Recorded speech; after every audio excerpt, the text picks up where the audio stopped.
Hello everyone and welcome back for another episode of Indie Impressions. My name is Nick and today we're checking out something called Colorbind by developer Finn Morgan. This is a puzzle platformer is probably the quickest way to really sort of sum up what it's about, but essentially it's sort of like a physics-based driving game mixed with VVVVVV. At least from the little bit that I've played, and I spent about 10 minutes or so with it so far, and I have to say, the puzzles I have a feeling are going to get crazy hard. So we're going to start at the beginning of it, and probably play for about 10 or so levels just to get the feel of the game. So far, impressions are pretty positive, I have to say, but let us, before we get into that, there are a bunch of options here on this, the main menu here. We've got a level editor, leaderboard, credits, replays, options, and play. Alright, there are options. We've got sound effects volume, we've got music, we've got language.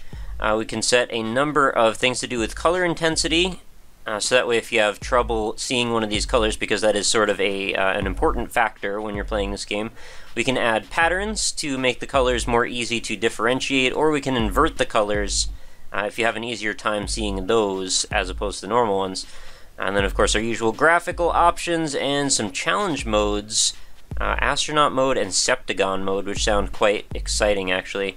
Not sure exactly what those are about, but I want to check them out ASAP. I also noticed if you drag your cursor over the title, it makes a kind of a cool sound. And this game actually has really good sound design, I have to say, but I'm sure you probably don't want to hear me continue to babble about it. Let's just actually play it. So, starting at the beginning, there's not much to do just yet, but some things to see. Touch the colored triangle to proceed to the next level. So for a bronze medal, we beat 9 seconds. Here is Colorbind. So essentially, all we're doing is controlling this little vehicle here. We want to steer it through this little obstacle course. There's not a whole lot to see or do, but we get the idea by the fact that each one of these colors actually is mapped to a different gravitational direction. So as I make my way around there, you'll notice the green ones happen to knock the blue ones, which knock the red ones, and knock them back to the ground. So that was a terrible time, of course. Let's see if we can get that for a bronze medal. Shouldn't be too difficult as long as I hold the button forward. Can I make it? 9 seconds on the dot. Alright, that's a little embarrassing. For silver medal, beat 8 seconds. So there are a couple of other options other than just driving. We can also use a brake. And there are some color changing options which will happen later. And that was 8 seconds on the dot, and I assume for a gold medal beat 7. Yeah, I'm not going to do that right now. Anyway, let's go to the second level called Obstacle. These can be overcome by changing your wheel size. And that's the other thing. We can actually bounce a little bit by basically inflating our tires. Careful though, because it affects traction and suspension. Pay attention to the second bridge. Alright, so let's drive around a little bit. You'll notice these flowers seem to be spewing some sort of acid. I don't believe they're actually there to get us. Just sort of to provide some more visual stimulus. There are actually a number of really nice touches to this. Aside from all the particulate stuff going on in the foreground and background, there are also these little nice details, like organic looking plant type things hanging out, little spikes on the ground, some nice organic looking bridges, which actually flex as you drive over them, which is a lovely touch. And aside from that, the level design actually reminds me a lot of like the standardized Super Meat Boy level design, you know, with your flat surfaces and your diagonals, and that's about it. And this is sort of just like we're using Rapture tile set and set everything to gray. So it was obviously a horrible time. We want to be going for the faster times, the better, as you could tell by the fact that I was trying to get those medals before, which didn't really work out so well. It's kind of interesting trying to optimize your path through these levels because there's a lot of factors. I mean, just the variables when it comes to momentum. Oh, well, I beat the level, but I think I probably did pretty badly again. So I want to use the brake at opportune moments. That was not one of them. It's surprisingly hard to steer this thing, I have to say, so before you judge how badly I'm performing, try it yourself, 'cause it's not super easy. And nice touch, too, that, like, you'll... Oh, man, okay. No, I'm done. I'm out of there. You'll notice the flowers that shoot the blue stuff tend to go up. The flowers that shoot the green stuff tend to... I think they went down, although I thought red was down. Anyway, let's see what mechanical has to do. Switches affect the world around you in a variety of ways. Remember to practice your jumping. Alright, so we can hit a switch over here on the left, which will activate this lever or platform or, you know, gate, essentially. And the obvious thing we would want to do here is to hit this switch. When we do that, though, Nope, nope, that one is pressure sensitive, so we gotta remain on that one for it to stay. Don't want to actually hit that switch. It's going to activate the platform that rises and brings me back up. What I want to do instead is knock into that green ball, and that is going to make its way up and into that groove, thereby holding the platform open, or the gate. Alright, so then we're on to Jump Town. Jumping works best with both wheels on firm ground. If you have trouble, try accelerating only slightly at first. Don't forget to use the brake. It can help you regain your composure. That is definitely true. So the big takeaway message here is you have to be very attentive to the amount of momentum you have and how you're progressing. Accelerate gently. So we're actually going to be doing some platforming here. And I'm not sure what's up in the top left corner. It looks like a secret or something. I'm going to use my brake, and hopefully, no, I couldn't make it. Couldn't stick the landing, so let's do that again. I kind of want to go up there and see if that's a thing that I care about, because I'm pretty sure I passed it by when I did this before. So just a slight bit of momentum should be enough to set us on the right course. Now, I think if I went back to the left, that's way too high for me to reach, although I want to try it one time. Not way too high, but it's a little out of reach, so I guess we're not going to get it this time. If I was really good, I would try and bounce right over that gap, but I don't think that's going to happen. If you hold the analog stick, and by the way, I'm using a 360 controller to control this, but if you hold the analog stick too firmly in one direction or the other, you end up doing a wheelie, as I'm sure you've seen me do several times here. I'm going to keep the momentum on the minimal side, and there we go. Alright, brake works pretty effectively for situations like that. And that should land us right in the middle. Perfect. That time we don't have to worry so much because we can't really overshoot that landing. One more jump up, and we are out of Jump Town. Alright, Fall says pay attention to the colored dials in the bottom left of the screen. They are important. Alright, what do the colored dials tell me about the world right now? So down is red, right is green, and up is blue. Alright, I guess that's something to pay attention to. And then if we hit Y on the 360 controller, we get a bigger view of what's going on. Everything here is kind of on a shift, and totally throws the level design for a loop the way I was describing it before, which was the like Super Meat Boy-esque level design. This is much, much more organic. And what they want me to do here is fall on this, so we learn the mechanic that if we are in a position where we can't progress any further, as long as we see that there is an F with the same color as whatever we are, that means we should basically reset, because we are in a position where we have screwed ourselves and we have to start back over again. It's not the end of the world. The levels don't seem to be particularly long, so let's try it in a different manner. So how about if I go this way, and we can bonk into that green thing, and hopefully that will bonk into the blue thing, bonks the next green thing, bonks the red thing, and all of a sudden, everything works out. I really like that. It's sort of like emergent physics-style physics platforming or something like that. I don't know exactly what you want to call it, but it definitely doesn't seem like your typical completely scripted game. There are some like Rube Goldberg-esque patterns of things that go on.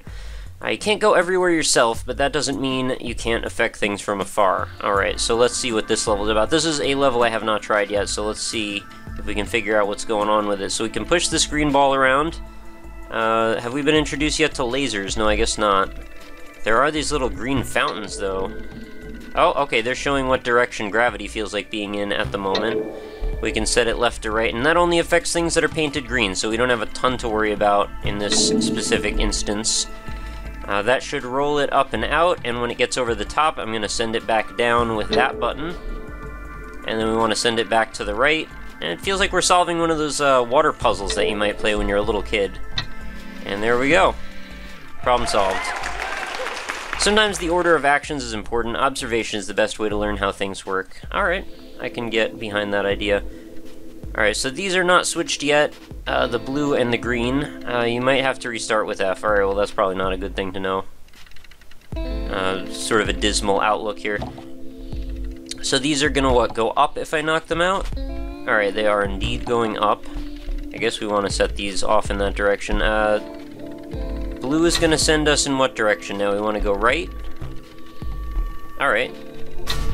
And that has actually opened up a green laser, which may or may not be a good thing. I'm not sure yet. I think I have to restart. I think I want to send those through the laser. So I probably want to hit these, then fall down. Kind of gripped underneath that platform, which is interesting. That sets the laser up, and now if I go back here and trigger this blue one, that should send things off to the right. I guess that blue thing is some sort of a guide wire. It seems to be like a tractor beam that pulls it through. So it's a very interesting style of puzzle game. I haven't really seen a lot like this, even though it seems like it's taking a few things that are slightly derivative, but it's using them in an interesting way, and it's presenting them very in a smooth, polished way. Sometimes everything works in your favor, just not all the time, but not all the time. Alright, so we've got a cave full of some sort of green ball conveyor belt type things. This green platform underneath seems to be following along with me. So let's head over here and see if there's something we can do up at the top. Oh, okay. I think we need to guide this from one side to the other, then this is going to flip to the top part, and then I'm going to have to use this platform to guide my way back across. Is that right? Nope. That seemed to have just... Oh, okay, I get it. I just have to outrace this platform, and then we're good to go. Can I make it? It's probably going to crush me. No? Okay, I barely made it. Connection. New objects cause new reactions. Experimentation shall lead the way. Alright, so we've got blue water droplets dripping from these very strange-looking stalactites. And what do I want to do here? So we've got a pile of balls hanging out there at the top. I don't know what to do about these. I guess we'll mess around and see if they do anything in particular. No, I think they're probably pretty much good right where they are. I'm gonna jump over this and see if maybe I get to this side, if something can change. Maybe I can use this as a ramp or something. Oh, okay, we have a message on that wall, but I don't think that's gonna help me out. Okay, these seem to be magnetically attracted, and now... remember, A and D will spin your wheels... What did it say? Clockwise and... or anti-clockwise and clockwise. Don't we call it counterclockwise? I don't know, man. And those look like little Monopoly houses, but they're actually arrows. I need to get the right kind of momentum here, and we should have no problem getting up to the top. Or maybe we'll have a little bit of a problem. It's not really that bad. Not entirely sure I understand how I solved that, but I'm sure that will become a little bit more transparent as we progress forward. Think carefully about spinning your wheels, don't fear change, and explore, but don't forget where you want to end up. So maybe we'll do one more level here. I did mess around with this level for a moment, so I think I have a good idea how to solve it. We've got a blue laser up at the top left, a green laser at the bottom right-ish, and then we've got a red laser at the top right. So whichever one of these lasers I touch, it's going to transform me into that color. If I fall into this pit, I'm obviously not going to be able to ascend or scale the wall in order to get to the goal. So what I need to do is make note of the fact that green is left right now. Oh, and by the way, when I read that red was down twice, I didn't really realize it at the moment I said it, but it's just showing you the active one on the far left. So I want to hit the green one, and I think probably the easiest way to get to that goal is try and make my way back to this point without touching the blue laser, and we should be good to go. Of course, I'm going to botch the first jump by not having enough momentum. That is fine, because we can reset in a split second. Make sure I get just the tiniest little bits of momentum. This is kind of a strange game. Oh, whoops, I didn't mean to do that. It's kind of a strange game to want to do in a timed fashion because the sense of physics and everything, it's very variable. There's a lot of levels where you could mess up in an unintentional way. And I think it seems a little frustrating to have to expect people to have to play through each level the fastest possible. I mean, granted, I'm sure it can be done, and people who become really good at these types of games often don't seem to care at all. Alright, there we go. So the green ball has been transformed. I have been transformed. Now I just want to make a little bit of a hop. Not too big of a hop. That was way too big of a hop. And I am into the blue laser. Okay. Well, I'm not necessarily dead in the water, but in order to get back to the green laser, well, yeah, the green laser has to go through the red laser. To get to the red laser, I have to go up here. Red drops me back to the ground, and there we go. Alright, pause, hang on. All I want to do is very gently make a little hop here. Alright, very good, very good. Now I just want to gently nudge my way around this corner, and if all works just perfectly, I should hopefully not go flipping and spinning off into the oblivion. Oh, here we go. Nope, nope, not too hard. Oh, that's way too hard. I'm gonna reset now. Somehow I gotta get on the platform directly above me, and then I should be able to make a hop. right into the last zone to get to the exit. That's fine, we can fall in here. I'm pretty certain the green is the way to go, at least at the beginning. Maybe... I wonder if it would even work better if I tried to go around it from the other angle? Or maybe I could, like, bounce off the wall or something? I'm not sure. What if... Let's just try falling in this direction, see where that takes us exactly. Alright, all the way down, which means that there's not a whole lot I can really do once I'm here, other than land on the blue laser. So, it seems like a pretty drastic escalation in difficulty from the last few levels to this one. I'm pretty sure I know how to do it, I just need to actually execute it, which is why I was saying it could be a little frustrating if you end up missing a silly jump after a series of, you know, logic puzzles, essentially. Let's fall in there. Who knows, there might even be an easier way. I feel like my way is not that hard, I just need to not keep messing up. Alright, now what if I just land in this corner? I mean, this is probably the actual way you're supposed to do it. Now make the jump over to here. No, that's probably too far. Oh no, that's just fine. Okay, ball, get out of my way. And now I want to back up a little, because I need to make this hop, and it's a little taller than I'm used to. Yeah! Alright, I made it. Can't lose now. Like, literally can't lose. I'm in a position where there's nothing I could do to lose. And that's it! Alright, multifaceted complete. That is the first 10 levels of Colorbind. I have pretty mixed to positive reactions about this game. I think it's quite cool. I think it's, in general, a lot of fun. I think there's potential for some extremely difficult and possibly very frustrating puzzles. But at the same time, I do quite like the approach. I think the aesthetic's lovely, the sound design is lovely, the concept behind it seems a lot of fun. The only thing that might get me, like I said a couple of times, is the momentum thing and, you know, having particularly granular control over your little car. I don't even quite understand why it's a car, but I guess, you know, it doesn't really matter. I guess I would have expected something a little bit more nebulous, but then again, with the whole gravity thing, it kind of makes sense that it would be that. So, I mean, there's a lot to do in this game. Obviously, replay value is rife. There are tons of options for replaying your levels, considering they all have medals and leaderboards. The fact that there is a level editor makes a huge difference in terms of that as well. And let's go back to the main menu. There's also replays, so if you do really well, that could also be a factor. And I definitely see this being a reasonably good value for what I imagine to be a very long game in terms of what you'd get out of it if you picked it up. So that is going to do it for another episode, guys. Thank you so much for watching. As always, remember to head on over to the website, which is indie-impressions.com. That way you can check out all the old episodes in the series. There are over 400 of them now, archived neatly for your perusal. You can browse them by different tags, such as genres, or if you have a specific developer in mind, you can type them into the search box. You can also sort by free games or Steam games if you just want to find something that's, you know, on the Steam library right now. Chances are, you know, decent chance anyway, that I've covered it if it's an indie game anyway. But yeah, there's tons of stuff for you to check out. There's also facebook.com/indieimpressions. If you want to hop on over there, just takes a second. You can leave a like, helps me out quite a bit.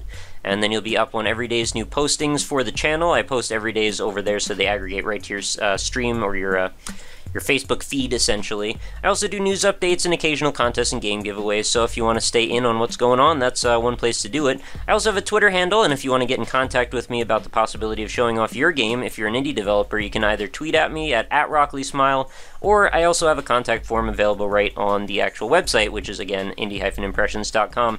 If you missed anything, all my social media links, as well as the purchase link for this game, are going to be available right in the description, so feel free to go check that all out. And that is going to do it for another episode. So thanks as always for watching, guys, and make sure you come back again tomorrow, because I do a new one every single day, without exception. I've been doing it for over a year. Will continue to do so. And please do, as always, leave me your feedback on this game, what you think about it, what the potential for it might be. Any kind of artistic critique you might want to add is always welcome, and I want to keep the dialogue going. So thanks as always for watching, guys, and I will see you again tomorrow. I hope you have a lovely night.